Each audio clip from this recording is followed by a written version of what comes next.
চল হাঁটতে হাঁটতে।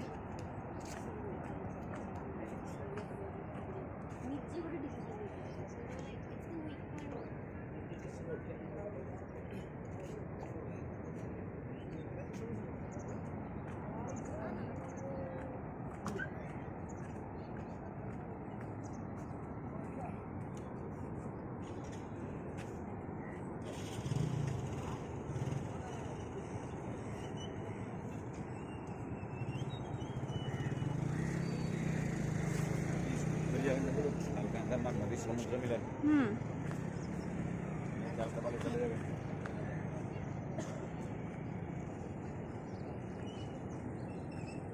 চলে এসছি আমরা উদয়পুর সি বিচে। এখন জল খুব কম আর দেখতেও হেভি লাগছে।